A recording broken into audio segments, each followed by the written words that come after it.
CNN 24 এর সান্ধ্য সংবাদে আপনাদের সবাইকে স্বাগত জানিয়ে আমি সাথে আছি মাম্পি। আসুন দেখে নেওয়া যাক আজকের বিশেষ বিশেষ সংবাদ। তারাপুরের ডিভাইন ক্যাপচার স্টুডিওর দোকানের সামনে 14 ফুট দৈর্ঘ্যের একটি বৃহৎ অজগর সাপ উদ্ধারের ঘটনায় তীব্র চাঞ্চল্য।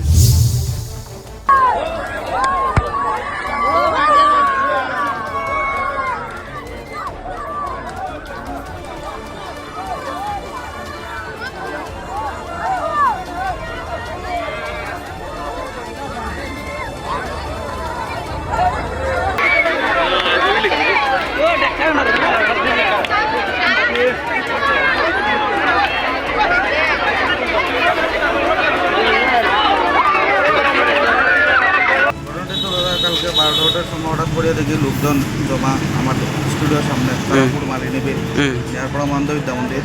তো কী হয়েছে জানতে গেলাম, যখন দেখলাম একটা সাপের মতো কী দেখাচ্ছে। প্রথম মনে করছিলাম যে রাফেল বাইপার না কি জানি, তারপরে যখন টস মারিয়ে দেখলাম তখন দেখলাম এটা অজগর সাপ। তারপরে ফরেস্ট ডিপার্টমেন্টে কল করা হয়েছে, প্রায় আধা ঘন্টা পরে তারা উদ্ধার করে নিয়ে গেছে।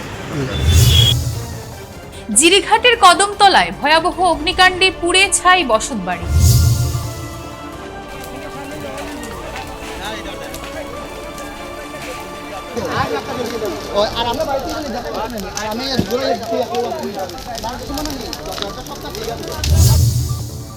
এবার বদরপুর সাইন ডেন্টাল ক্লিনিক থেকে ভুয়া দাঁতের ডাক্তার আটক করেছে বদরপুর পুলিশ।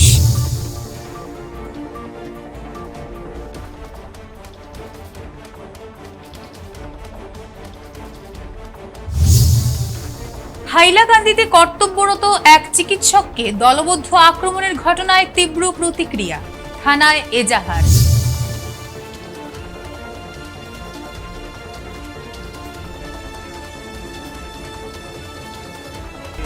হাইলাকান্দি জিলাত আকৌ দেখা গ'ল চিকিৎসকৰ ওপৰত আক্ৰমণ। তো সেইটো মানে প্ৰশাসন আৰু চৰকাৰৰ মানে দৃষ্টি আকৰ্ষণ কৰিছোঁ যে তেখেতৰ তদন্ত হোক, নিশ্চিত করা হোক। এটাই ফেসবুক লাইভের মাধ্যমে নিয়োগ পরীক্ষার জন্য 3টি বিশেষ ঘোষণা করলেন মুখ্যমন্ত্রী হিমন্ত বিশ্ব শর্মা। আজি এডিআরই আসাম ডাইৰেক্ট ৰিক্ৰুটমেণ্ট এক্সামিনেশ্যনৰ ওপৰত মই কেইটামান নতুন তথ্য আপোনালোকক দিব বিচাৰিছোঁ। আপোনালোক সকলোৱে জানে এই চৰকাৰখনে স্বচ্ছ আৰু নিকা নিযুক্তিক বিশ্বাস কৰে, আৰু স্বচ্ছ আৰু নিকা নিযুক্তি প্ৰদান কৰিবলৈ যোৱা পৰীক্ষাৰ সময়ত আমি ইণ্টাৰনেটৰ সেৱা বন্ধ কৰিছিলোঁ।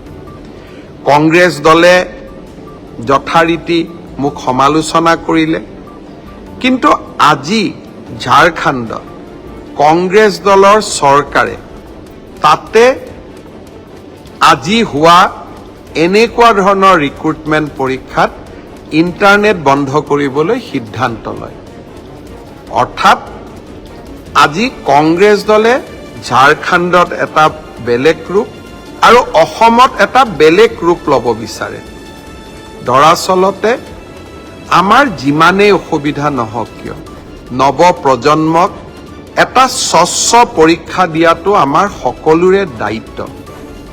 বছৰত এটা দিনত 2 ঘণ্টা 3 ঘণ্টা সময় ইণ্টাৰনেট সেৱা বন্ধ থাকিও আমি যদি 11 লাখ পৰীক্ষাৰ্থীক আত্মবিশ্বাস দিব পাৰোঁ যে সমাজে আপোনালোকৰ কাৰণে চিন্তা কৰে, সমাজে এটা স্বচ্ছ পৰীক্ষাত বিশ্বাস কৰে, তাতকৈ আৰু ডাঙৰ কথা কি হ'ব পাৰে। মই কংগ্ৰেছ দলক আজিৰ দিনটোত আহ্বান জনাম যে ঝাৰখণ্ডত কংগ্ৰেছে লোৱা সিদ্ধান্তটোক আপোনালোকে অসমত বিৰোধিতা নকৰিব। সকলো ষ্টেটতে বেলেগ বেলেগ ৰূপ লোৱাটো উচিত নহয়। আজকের CNN 24 এর সান্ধ্য সংবাদ এ পর্যন্তই। ধন্যবাদ।